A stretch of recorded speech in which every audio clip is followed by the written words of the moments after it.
Hi everybody, thanks for joining me on this video. We'll be covering some techniques that will add power to your playing, like polyphonic ideas, chromatic ideas, arpeggiated ideas. We'll use some examples from some of my tunes, and we'll talk a little bit about phrasing and tones, and even a little segment about harmonics. So tune in. Okay, the first thing we're going to work on is tune-up. Pretty easy thing. So we'll start with the A string. Why the A?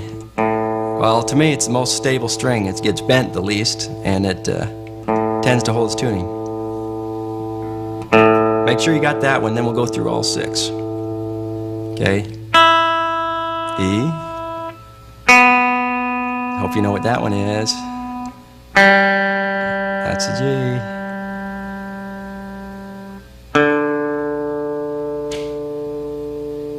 Check the A again, because if you got a floating bridge, you're going to need to do this a bunch of times. And then the oh, just kidding. That's the E.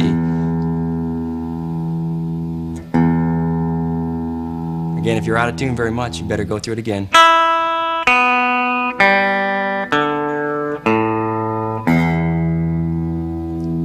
All right. First thing I do before I practice, play, or anything, especially if I have the option, is to do a little warm-up. And the easiest thing about a warm-up is the name kind of explains it, warm up. So just like runners do, you want to stretch and work up to it slowly. And the easiest thing to do is, if you're in a climate where you have winters, you need to get your hands at least to body temperature, which is, you know, depending on your state of tune, somewhere in the 90s. And if you're just coming out of the cold, just run your hands under some warm water or hot air or something. Get your hand at least warm enough to where it's not all stiff. Then start a little easy warm-up. There's a million different warm-up exercises, and well, just try something a little unusual here. This will be a scale that you don't use too much in music, which makes it a good warm-up exercise because it's real symmetrical, and it's 3 notes to a string. I'm using alternate picking during my warm-up, and we're just going to take it nice and easy. Just kind of relax and find a tempo. I'll do it slowly to show you the pattern I'm talking about. And then, actually, the next note is one whole step away. We're doing whole steps, that is every 2 frets. When you get to the B string, of course, you're going to have to move up 2 frets. Then come on back down.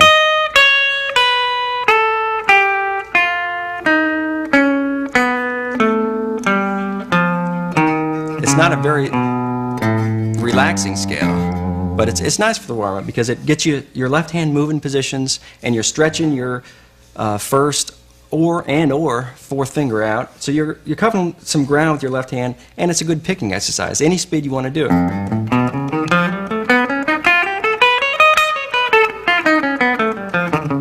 And then try it up on the next fret. But anytime you do your warm-up, don't do anything to the point of pain where it's hurting in your arm or anything like that. Just, like I said, take it easy and work up to it slow because, well, warm up. That's all it is. Triplets are a happy feel. When you're playing fast, it helps me to keep time if I accent every certain group of notes. Since it's triplets, I'll accent every 3rd or every 6th note. Here, at this speed, every 6th. Right with my foot. And then that way you can, it's easier keeping time than if you're sitting there just blurring notes.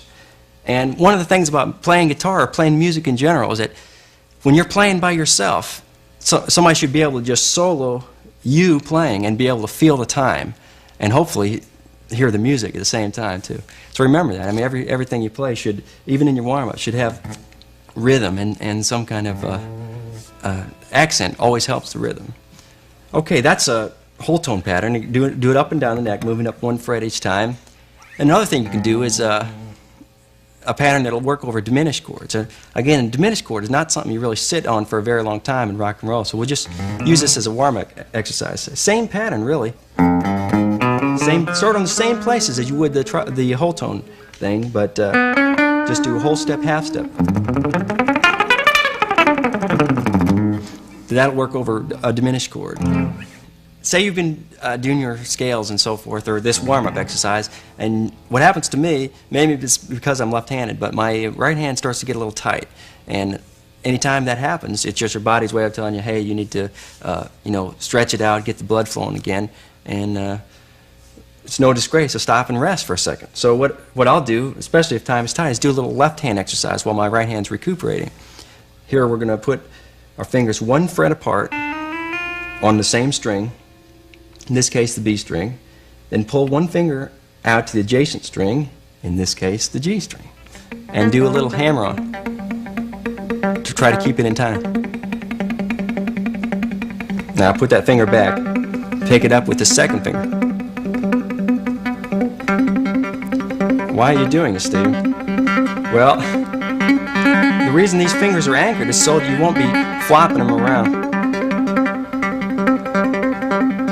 and doing something like this. It forces you to use your finger and nothing else. Now, if you're into two-handed stuff, you may be saying, that's great, but I'm into two-handed stuff. Well, try it. Do it with your other hand. If you can't pick very fast with your hand, if you're slower with your right hand,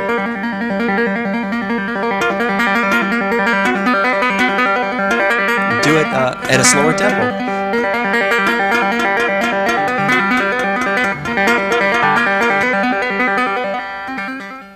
Okay, next we're going to do some scales. Oh no, scales. I thought this was a tape with licks and stuff that I could use. Yes, it is, and we're getting to that as soon as possible.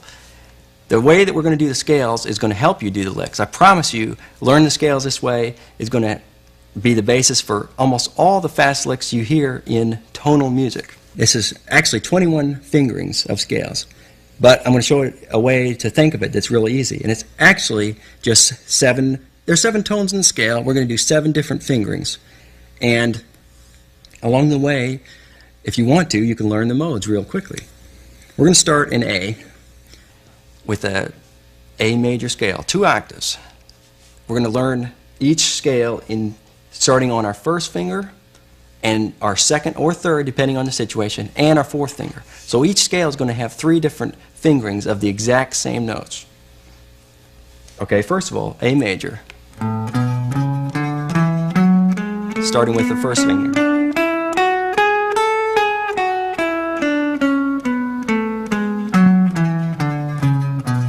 In this case, I'm doing most of the stretching between the third and fourth finger, trying to keep my first finger. Anytime you practice scales or anything that you practice that involves, picking or a lot of notes, play it fast when you're ready to play it fast. Okay, we're going to move up with our first finger to the second note of the A major scale. So it's the same scale, but the fingering's different, of course. We're going 1 note higher, too.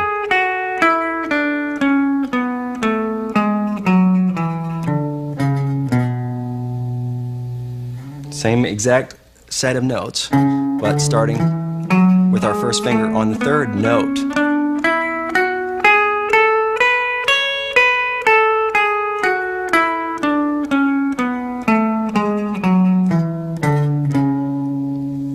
If you're looking for the fast forward button because you say, I've already learned scales, just hold on a second. I'm going to show you some ways of using the scales.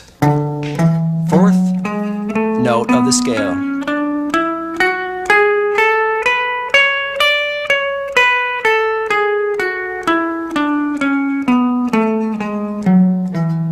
I'm finding ways to finger it to where I don't have to move my hand. All I'm doing at the most is stretching 1 finger, 1 fret. And then in most cases it's the fourth finger. Okay, fifth note, we're just moving up the scale.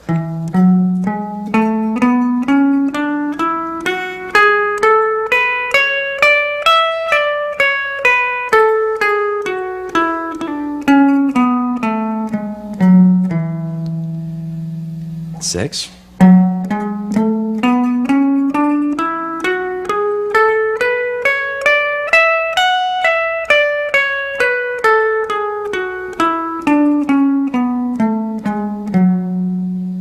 And seventh.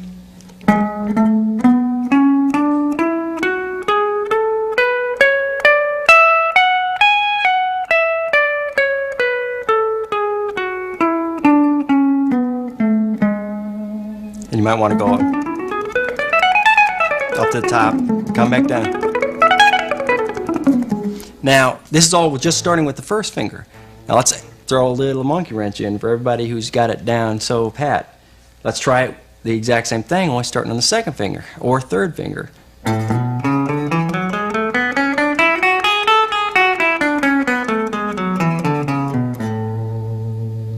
Same exact notes as doing it with your first finger.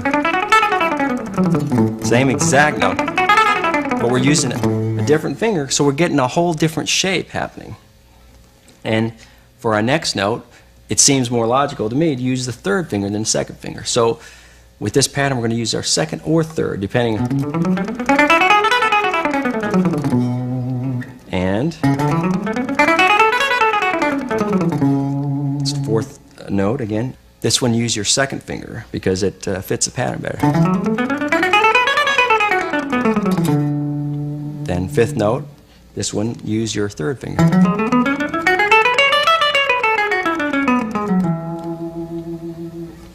Sixth note, use your third finger again.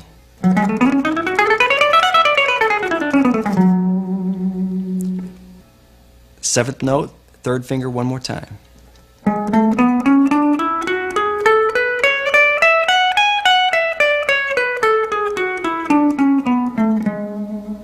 And so we're back to A again. Now, one more time, only we're going to start every scale, or every point of the scale, with our fourth finger. A little stretch.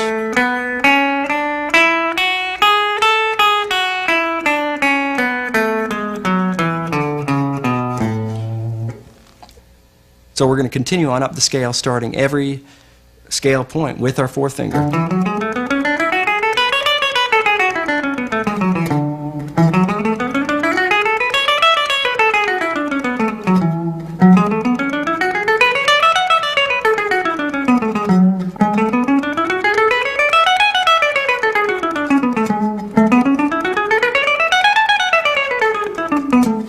So what you end up with, this way, this way, this way.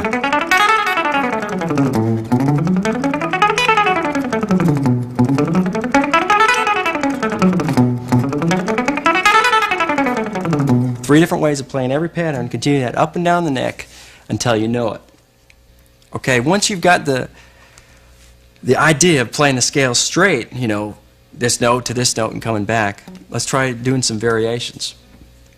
Try walking up the scale just on two strings.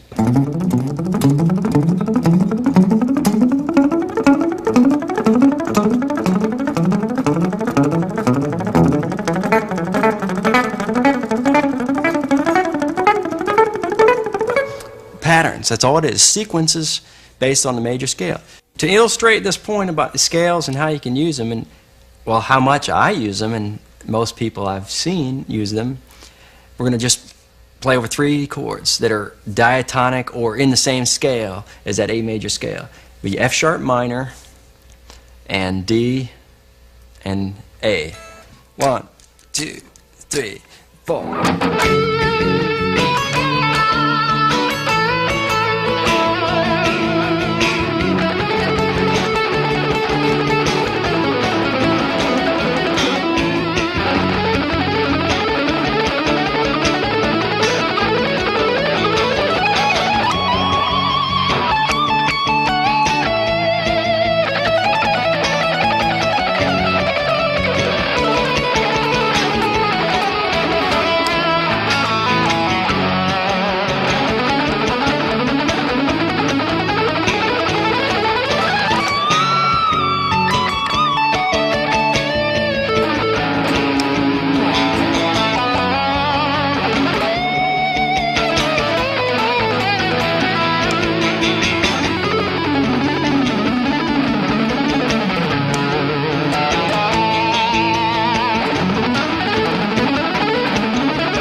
Okay, the first of these big three topics I mentioned before is going to be arpeggio ideas, arpeggio licks, working from the notes of a chord is really all it is.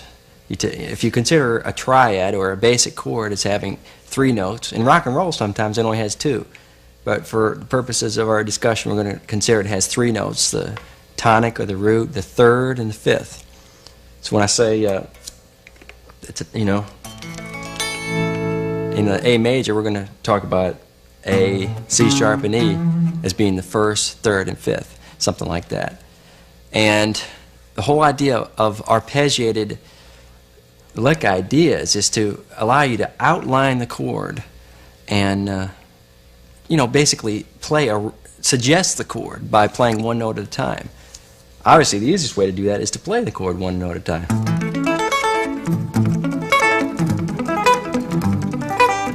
And that works great, but you cover a lot of ground quickly, and all of a sudden you're up at the top of the neck before you know it. So we're going to try to do some patterns that repeat a little bit more and involve some other notes besides the chord notes that are based off the chord notes. First one will be an A minor pattern, A minor seventh actually. We'll do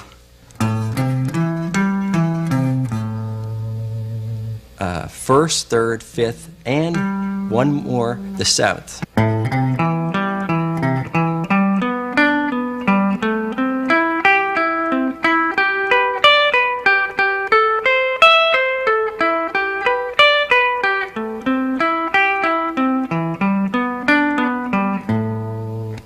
Okay, we'll do the whole lick slowly.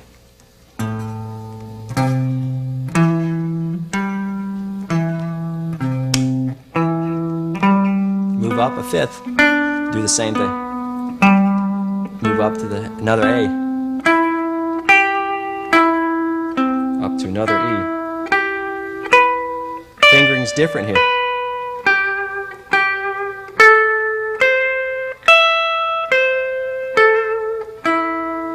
Come back down.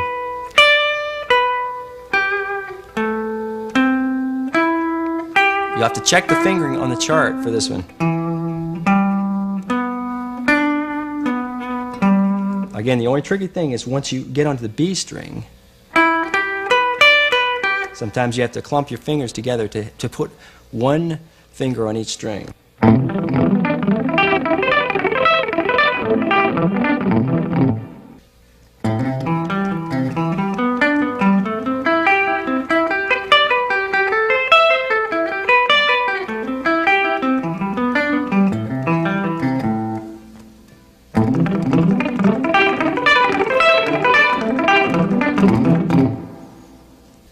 Okay, this next lick is one that illustrates a style that I find myself using a lot when I really want to push the time, kind of nail the time, and create a lot of rhythmic excitement.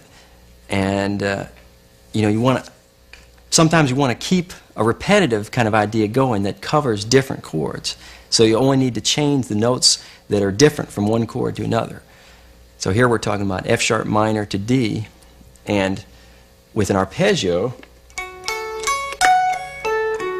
the only note we need to change is a C sharp to D. So there's a lot of common tones.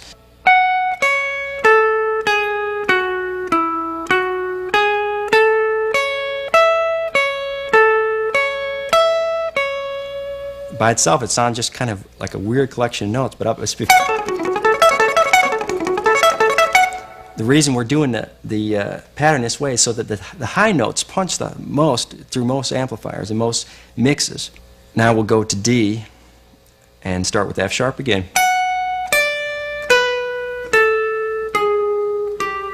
It's weird slow, I know.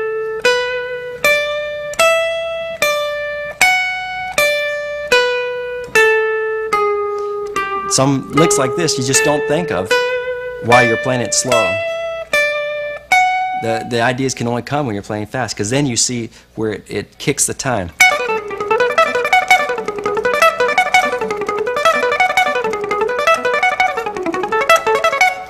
So well, it's a little weird slow, but once you bring it up to speed, I think you'll find it works real good. 1, 2, 3, 4.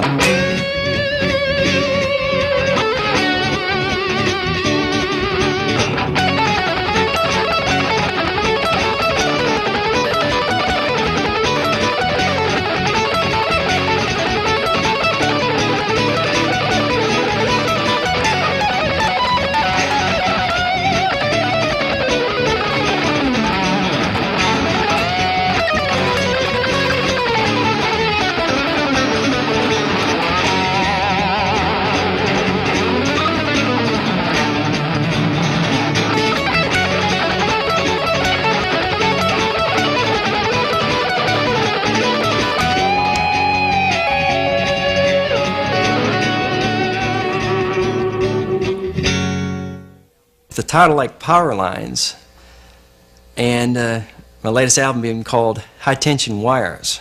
I had to do something from the album, show an example, and there's a tune called Too Many Notes that fits the idea of arpeggiated licks perfectly, and this would be a good one to learn, or at least go through. It's got, the melody is arpeggios, and the melody is almost constantly 16-note triplets. It's got a few weird patterns in it that throw the time around, but it's constant 16th triplets. So the rhythm never changes. The accents do. 1, 2, 1, 2, 3, 4.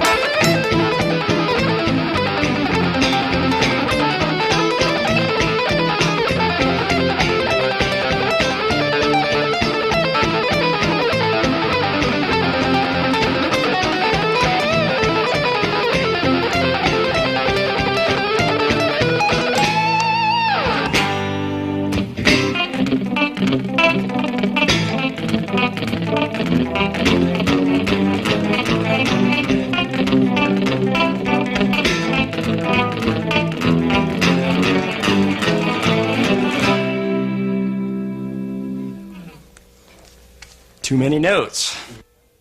Kind of slow tempo. Remember, there's a pickup note, so you don't accent the downbeat till you get to it.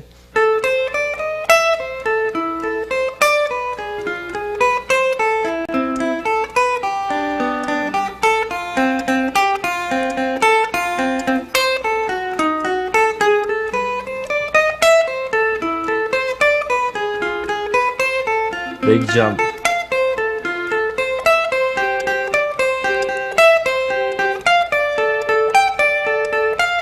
Again.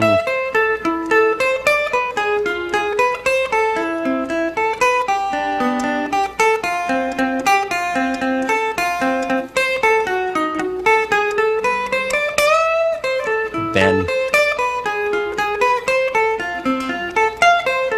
Big jump.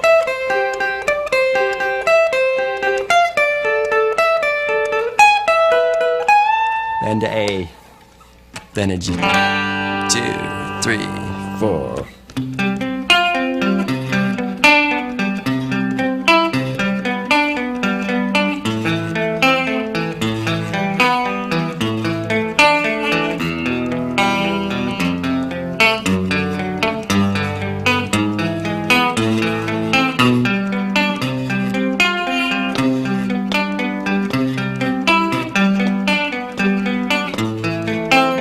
Give the time. Especially here.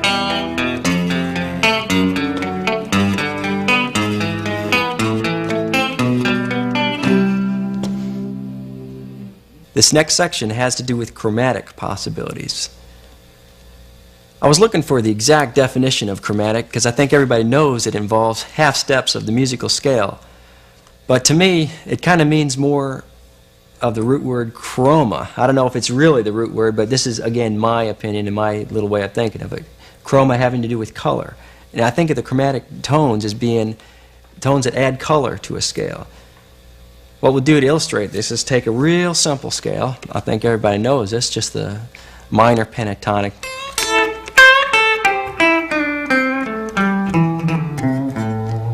And just introduce a couple chromatic tones just to show you how different it can make it. So what we'll do is we'll jam on a kind of a blues feel for a minute and show you just some simple ways in just in one position to insert some chromatic notes, to add a little color to the blues.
There's a lot of other ways to play a pentatonic scale, and I'll show you one of them right now.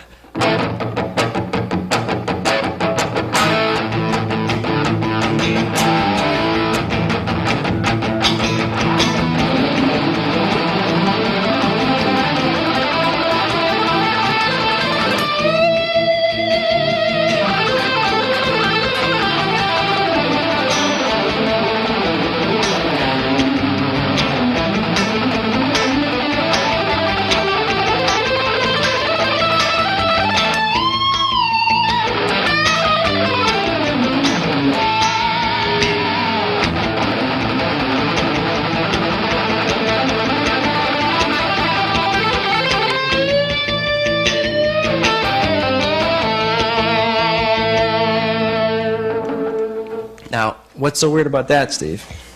Well, I'll show you. What we're doing is every opportunity on the guitar that we have to repeat a note, the same note on a different string, we're taking.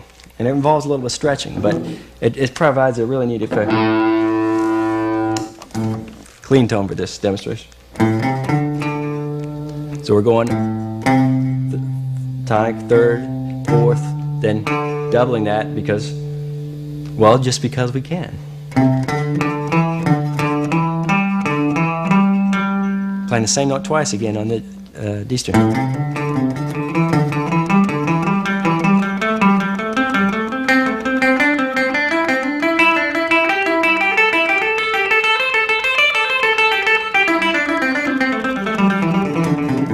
The effect is that you get a lot more notes without quite as much movement. And when you play the same note on, well, twice, one on one string and one on the adjacent string, it gets a slightly different sound, and it kind of confuses the ear and makes you think something weird is happening. Well, in fact, something weird is happening. It's a weird scale.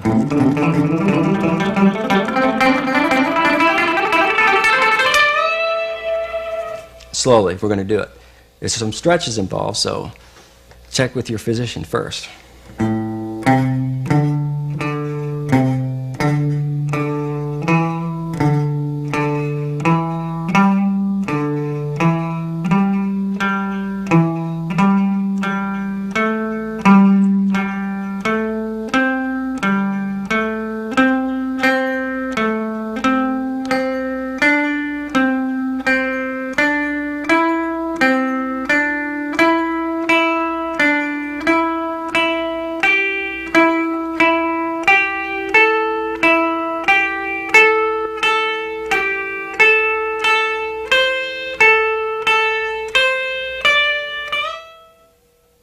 Here's just a different fingering coming down, starting on E.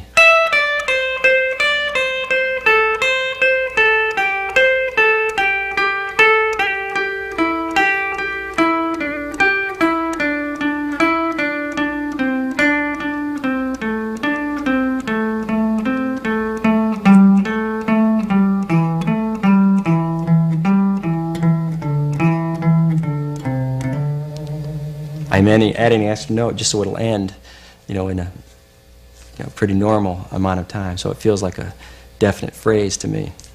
Because once you speed it up, you got to make music out of it. And whenever you practice scales or variations on scales, it's nice to make it into a phrase and feel it as a phrase so that it's easier to transfer it into music. All these ideas, I mean, learn them as licks and learn how to play them, because I promise you they'll help your technique and give you some new ideas. But with your new ideas, try to find ways to put them into phrases and into music. Next, I'd like to talk a little bit about polyphonic ideas, polyphonic lines. Basically, to me, poly means many and phonic means sound. So in this case, we're going to go for two sounds at one time. Now, it doesn't necessarily have to be always two sounds at one time, but just the suggestion of them. Like imagine a juggler, you've seen the juggler sometimes juggle two balls with one hand. Well, obviously, they never have two balls in their hand at the same time, but there's always one up in the air. And that's kind of one way to achieve a polyphonic effect with the guitar, especially when you're using a pick, when you can only hit one note at a time, is you do a little bit on this line and jump back down to this line and go back, keep changing back and forth, and keep both lines happening. But like I said, technically you're only hitting one note at a time, but you're getting the effect of two things happening. To illustrate this, I'm going to start with a simple little tune that's pretty melodic. Now, I know we're talking about power lines and everything, but this is just to illustrate the point and give you an appreciation for the different fingerings you have to do sometimes to achieve the effect of one note ringing over another. Okay, I'll play this for you slow.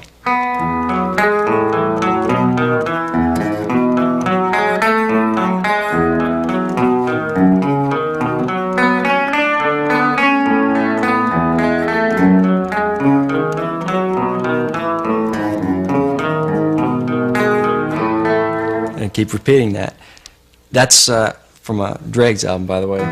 A pretty long time ago we recorded that. But the idea is that you always are playing just one note at a time, but you keep the note ringing.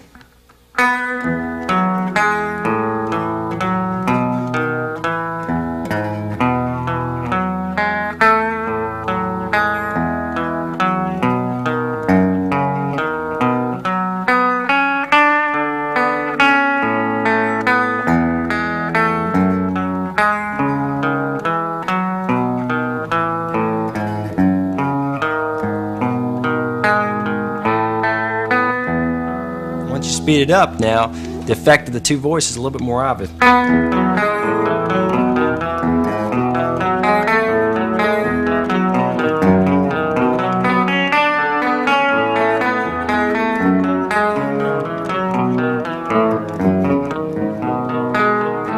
What you got is the top note is acting like the melody, and all the bottom notes, even though you're hitting them at odd times, they're giving you the accompaniment, you know, the chord background for it. And check out the chart on that, and don't be afraid to rewind and learn that little piece. It's, like I said, it's good because it puts your hand in different fingerings than you would normally do in order to keep the notes ringing and so forth. This next example is simply the idea of playing a scale polyphonically. Again, I don't know if this is exactly a lick that you would want to use all the time in your soloing, but I'm doing this to suggest other ideas for you, creative ideas. We're going to play a E minor scale. The only difference is we're going to add some notes beneath it.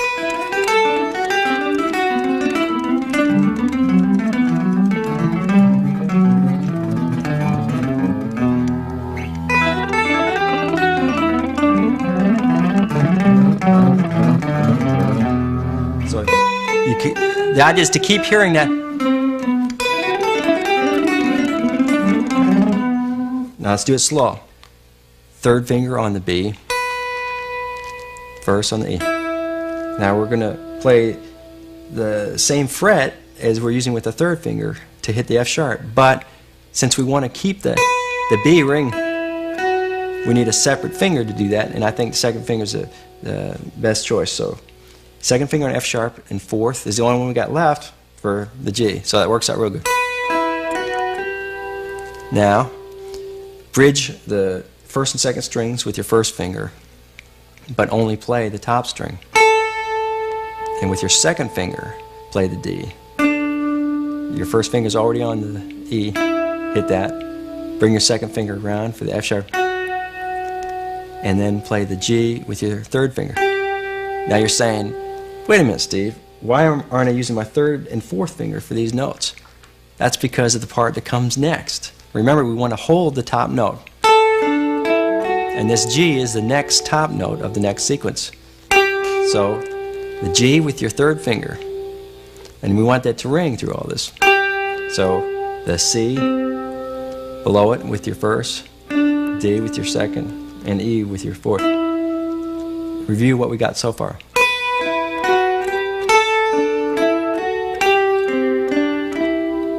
Now, another bridge. We're bridging the second, third fingers. Correction, second and third strings with our first finger. And it's pretty straightforward. It's just like a B minor chord. B, C, D. Now, E is the next top note, and it'll be like an A minor position, so we hit it. E with the third finger, A with the first, B with the second, C. Next, another bridge with your finger going between the third and fourth string. Start on the D on the G string. And just walk up.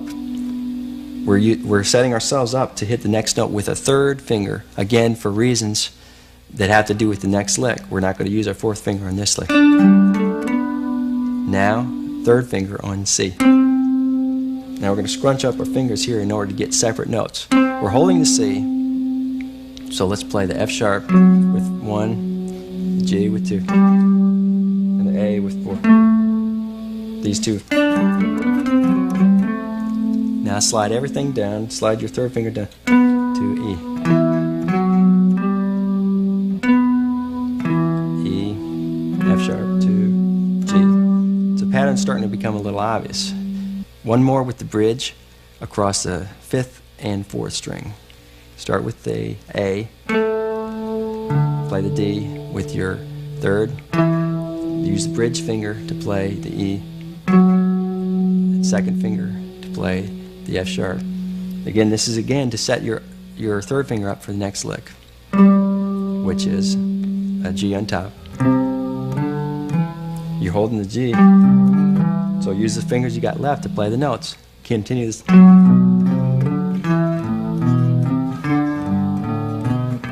The exception is here, this next to last lick, we're going to use second finger.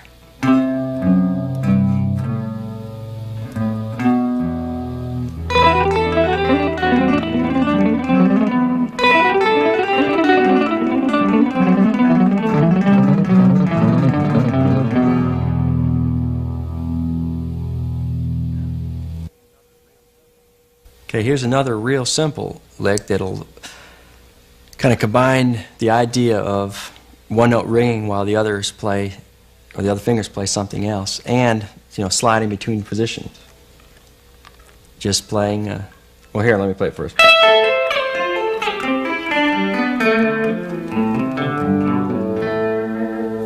The idea is real simple. Just play an arpeggio of an A minor. But while you hold the E while you move between the A and the C, then slide it down. The same thing down. So we got A minor, F, arpeggio, then a C arpeggio. Now we're going to play a G.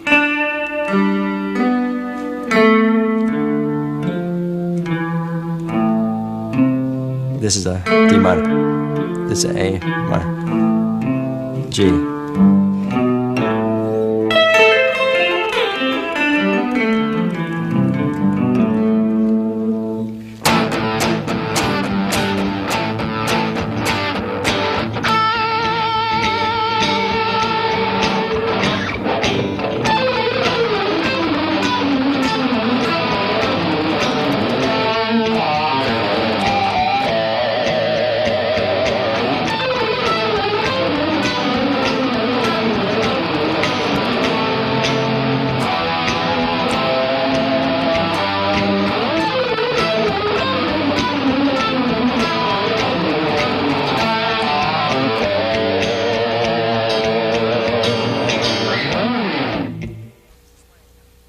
The lick I was just playing has got a combination of arpeggios, chromatic notes, and polyphonic suggestion all rolled into one.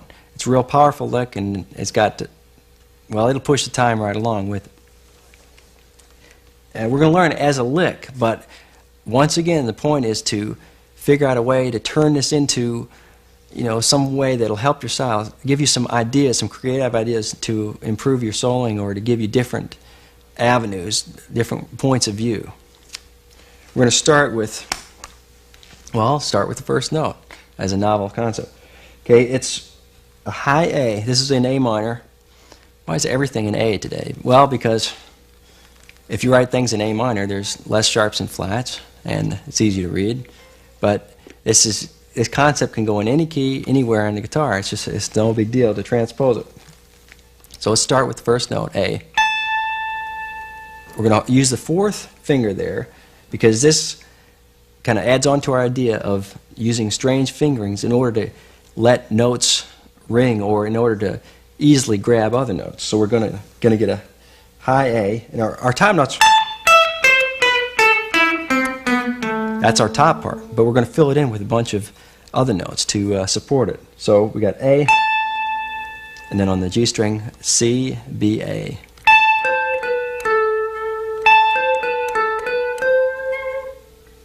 So let's now move to E. What? What's this? That note's not in the scale. Right, but it's just a chromatic note, a passing note. So we're going to use it. Again, we go E. And then the C with the second. B with the fourth. Again, a chromatic note, and then A. Again, we're starting on the second octave, going familiar fingering. You notice in this fingering, we're not depending on keeping the top note ringing. This is because this is lick designed more for distortion.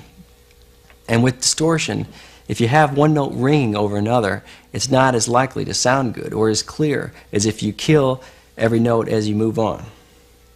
Okay, again,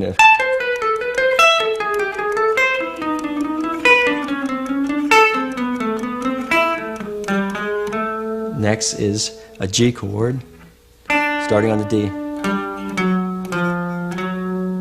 That's just stretching it a little bit because it's some weird notes in there. But actually, there's only one note that's different. That's the F sharp instead of an F. Again, you'll find it's on the weak part of the B.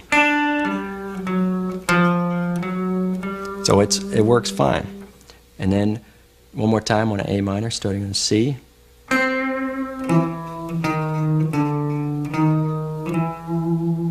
And we can finish it off any way we want or go back up. In this case, we'll go and just kind of end it. So we go.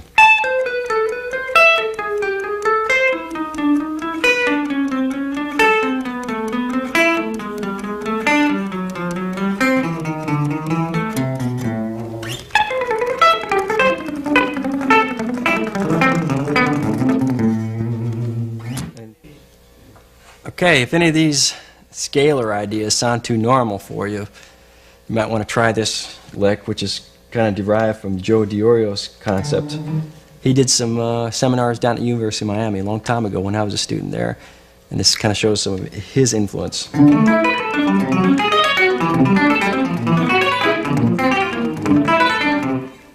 What this is an intervallic.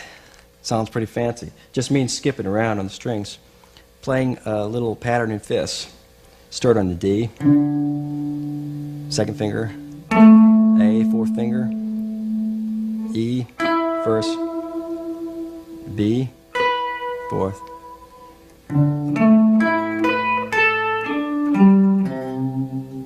Come back down with a D, G with your third, and C with your fourth. Now move the whole lick up a major third from where we started, but start on the next string. So starting second finger on F sharp, C sharp with your fourth, G sharp with your second, D sharp. I guess to take, I know. C sharp, F sharp, B with your third, and E with your first. Then continue the pattern, starting a third down from where that ends. So.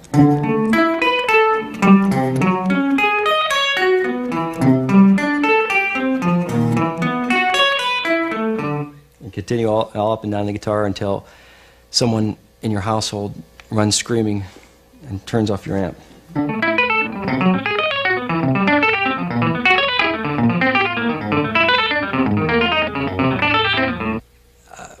The title or the basic idea of this is power lines and things that will really give you a lot of power in your playing, but along the way, while I'm demonstrating some of these things, this particular amp setup I'm using is real conducive to harmonics, so I've been grabbing a few here and there. I'm going to show you some of the techniques I use for that. One is tons O distortion. That makes it easy. And by using a pick real close to the skin of my fingers, I can grab harmonics out of notes. You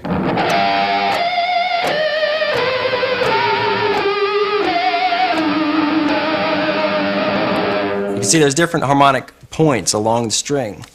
And I don't want to get into a whole theory discussion of harmonics and fundamental in the harmonic series and everything, but one way to get harmonics is by choking up on the pick, and what you're actually trying to do is strike the pick, or correction, strike the string with your pick while you're muting half of the string with your skin, the skin or your fingernail or whatever happens to be right there next to the pick. That's one way of doing it. Another way for getting specific notes is to do artificial harmonics. And it's a pretty easy concept. You just play a note and then find a naturally occurring harmonic a certain number of frets above it.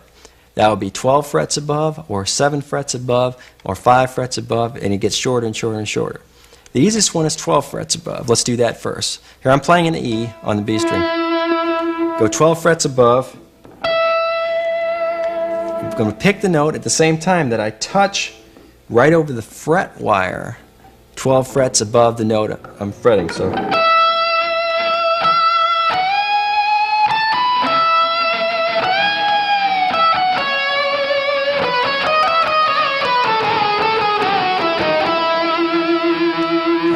It gives a different sound to the string. Like I said, you can go 7 frets above and 5 frets above and even shorter, but it gets harder and harder to make music out of it. And the fingering changes. Like here, you have an E. Now you got a B.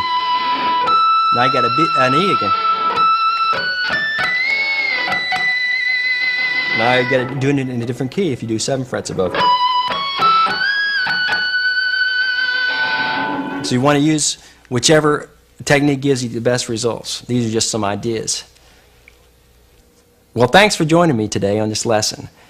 Hope you enjoyed it, and let me hear back from you. If you see me at one of the clinics I do or at a gig or something, I'd like to get some feedback. Oh, feedback, no, not that kind of feedback. And I'd like to thank some of the companies that lent their support in other ways. American Music for lending us some of the stuff, Peavy, Ernie Ball, Music Band, Lexicon, DiMarzio, and MCA Records for letting me do the video, and Roger at REH, and Don Mock for lending a tremendous amount of creative help with the video. Thanks for joining us, and we'll see you next time.